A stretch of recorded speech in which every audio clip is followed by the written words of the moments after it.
semita, israelita, hebreo, judío, sionista o israelí.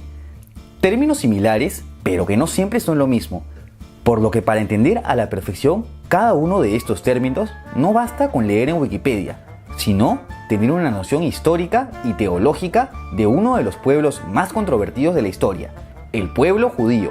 Así que empecemos de manera cronológica. Comencemos con el término semita, y para esto me gustaría hacerte recordar la historia bíblica del Arca de Noé. Sí, en esa en la que dos canguros saltaron de Australia al Medio Oriente para salvarse del diluvio.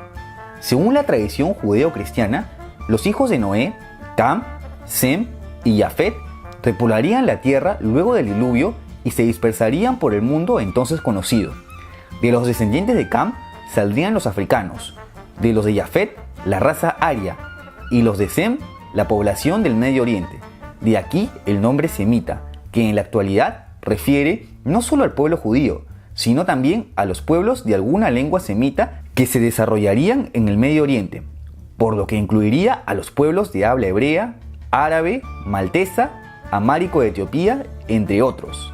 Ahora, me imagino que esto te ha causado confusión porque te consideras antisemita y piensas que por eso solo tienes hostilidad hacia los judíos. Pues la verdad es que estás en lo cierto, ya que el término antisemita se usa exclusivamente para la hostilidad hacia los judíos, aunque ya sabes que semitas no son solo los que odias. Sigamos con los hebreos, el cual es uno de los pueblos semitas que se originaron en Ur, ciudad de la antigua Mesopotamia que es la actual Irak. El gran patriarca Abraham, considerado el primer hebreo, recibiría el mensaje divino de recibir la tierra prometida, Canaán, actual territorio de Israel y Palestina, y en donde sellaría el pacto entre Dios y el pueblo hebreo por medio de la circuncisión. ¡Auch! ¿El corte no pudo ser en otro lado? Abraham tendría varios hijos, entre los que se destacarían Isaac, de donde continuaría la línea del pueblo hebreo, e Ismael, de donde vendría el pueblo árabe. Y aquí es donde entra la gran controversia. ¿Quién es el primogénito que heredaría el título del pueblo elegido por Dios y que recibiría la tierra prometida? Sí, por esta discusión ocurre todo esto. En fin, el tema es que en la actualidad el término hebreo se utiliza para denominar el pueblo descendente de Abraham e Isaac, por lo que la lengua semita hablada en el Estado de Israel y las comunidades judías en todo el mundo, y que además funciona como lengua litúrgica, se denomina hebreo. Para el término israelita, sigamos con el otro texto de la Biblia, la historia de Jacob, hijo de Isaac, a quien Dios renombraría como Israel.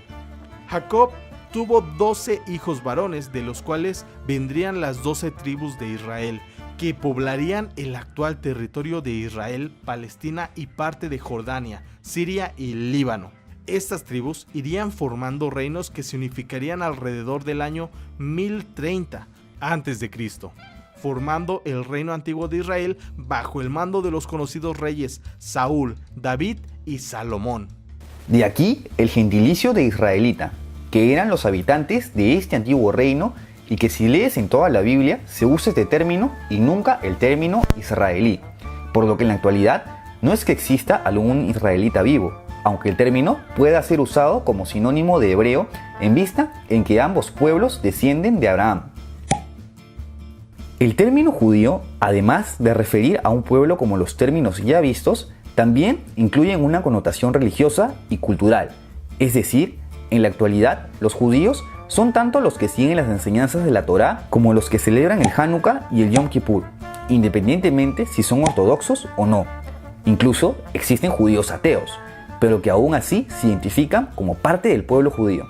Ahora, si hablamos de judaísmo, sí nos referimos a un término religioso, pues es la religión monoteísta más antigua del mundo y que los pueblos hebreos e israelitas seguían.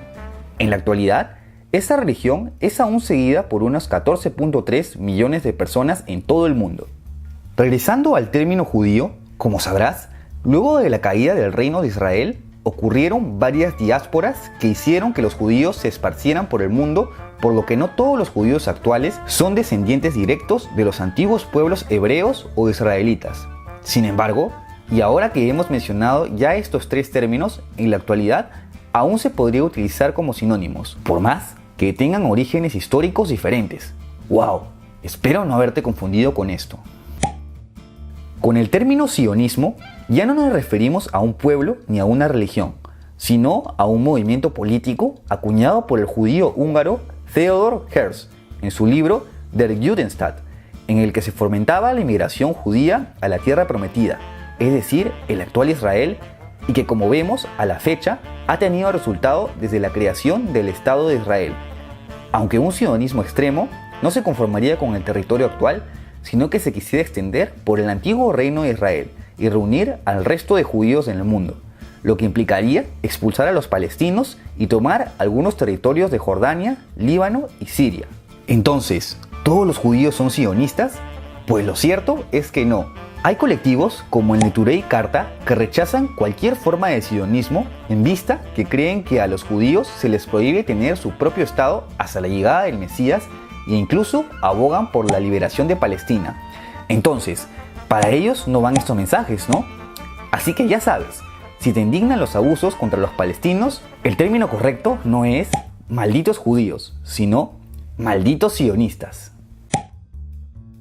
El último término, y me parece que el más confundido, es israelí, el cual es el gentilicio de los ciudadanos del actual Estado de Israel creado en 1948, es decir, que cuentan con el pasaporte y nacionalidad.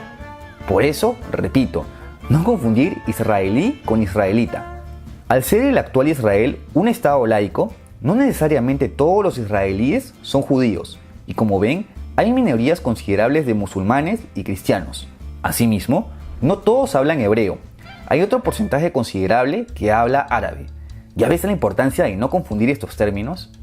En fin, espero haber podido aclarar algunas dudas con estos términos, que si bien, como dije hace un momento, a veces pueden significar lo mismo, los orígenes de cada uno tienen diferencias históricas y teológicas. Si te ha gustado este video, no te olvides de apoyarme con un like, de dejar tu comentario y de suscribirte a mi canal para estar al tanto de más contenido. ¡Hasta la próxima!